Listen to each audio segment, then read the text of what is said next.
Kami di ultimatum harus berhenti membahas para habaib Alwi. Bagaimana menurut Anda?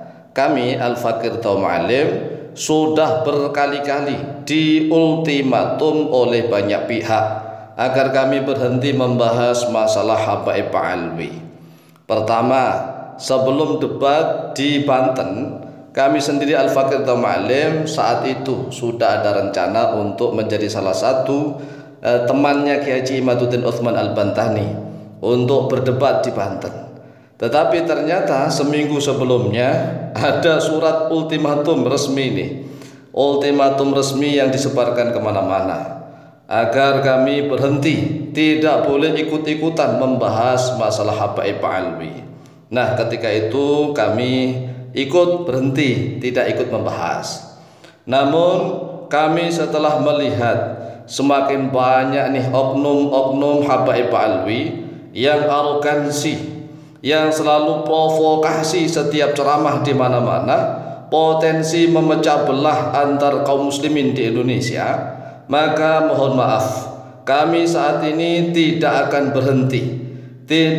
berhenti membahas masalah habaib Alwi. Sampai kapan? Sampai mereka para habaib Alwi berhenti mengaku sebagai dzurriyyah Nabi Muhammad SAW. Ini sebagai suatu resiko bagi setiap pejuang.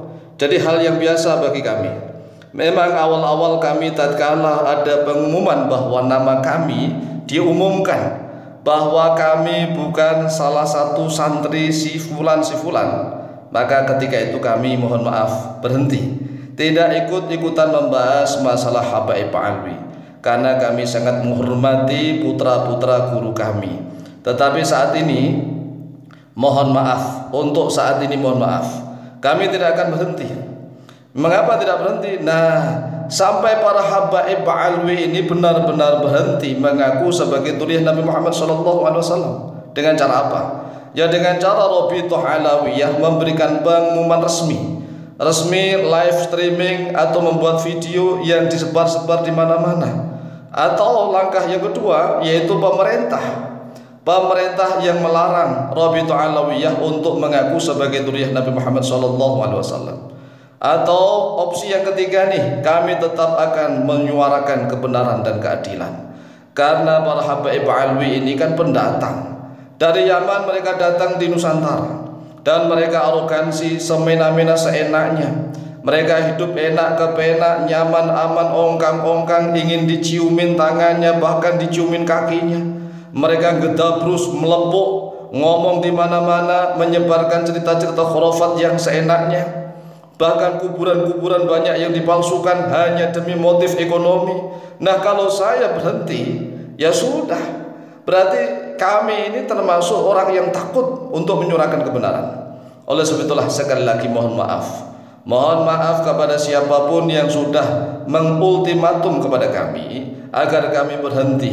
Jangan ikut-ikutan membahas masalah habaib Alwi. Sekali lagi saya mohon maaf sampai para habaib Alwi berhenti mengaku sebagai dzurriyyah Nabi Muhammad SAW. Ini masalah bukan hanya soal nasab belaka, bukan. Jadi saat ini masalahnya bukan hanya sekedar masalah nasab sambung atau tidak sambung, tetapi ini masalah bangsa dan negara. Ini saat ini sudah masalah kehormatan bangsa dan negara, masalah martabat, masalah kedaulatan bangsa dan negara kita. Oleh sebab itulah sekali lagi, walaupun banyak pihak yang telah mengultimatum kepada kami agar kami berhenti membahas habaib Alwi, bahkan ada salah satu putra guru kami yang telah mengultimatum agar kami segera berhenti membahas Habib Alwi. Jika tidak, maka kami tidak dianggap sebagai salah satu murid atau santrinya. Namun setelah kami melihat semakin banyak oknum habaib Alwi yang melakukan tindakan arogansi, selalu provokasi setiap ceramah di mana-mana, adu domba, ceramahnya tidak menyebarkan ilmu dan hikmah, tidak mengajarkan Al-Quran dan hadis dengan benar, tetapi ceramahnya hanya ngolok-ngolok para penguasa, ngolok-ngolok menjelekkan pemerintah, menjelekkan presiden, siapapun presidennya selalu diolok-olok, dicaci maki. Ini potensi adu domba sangat besar.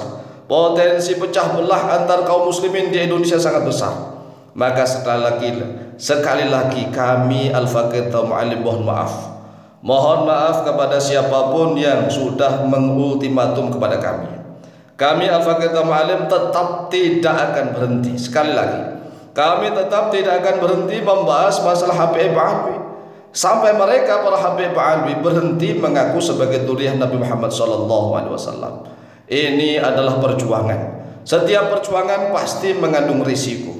Oleh sebab itulah sekali lagi mohon maaf juga kepada keluarga kami. Kalau seandainya misalnya keluarga kami juga ada yang meminta kepada kami agar berhenti, jangan ikut-ikutan membahas masalah Habib Alwi. Sekali lagi melalui video ini kami mohon maaf kepada semua pihak, karena ini masalah bangsa dan negara. Sekali lagi, ini masalah bangsa dan negara, kedaulatan bangsa dan negara kita Indonesia. Mengapa bisa begitu? Coba kita renungkan. Tatkala tahun 1700, tahun 1800 sampai tahun 1900, banyak sekali ulama-ulama asli pribumi yang berdakwah di Nusantara. Mereka mengkritik Belanda, kemudian mereka mengadakan perjuangan melawan Belanda, tetapi mereka harus diusir dari Nusantara, harus pindah ke luar negeri.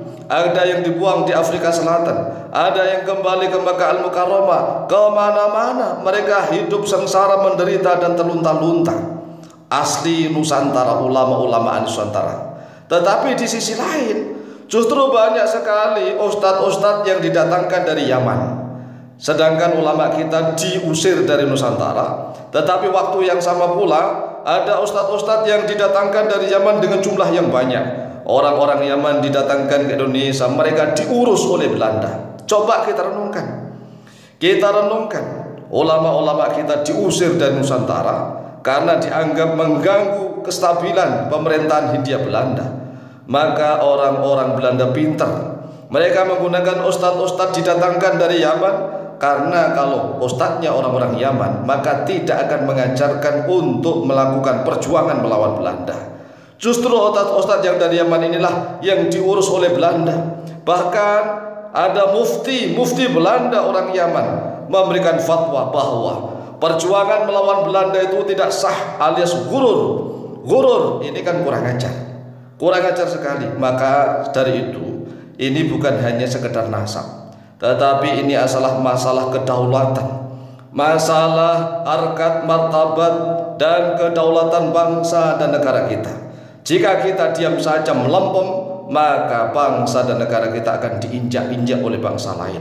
Demikian, lebih kurangnya mohon maaf. Semoga manfaat dan barakah fid dini wa dunyal akhirah. Wallahu ta'ala a'lamu bishawab.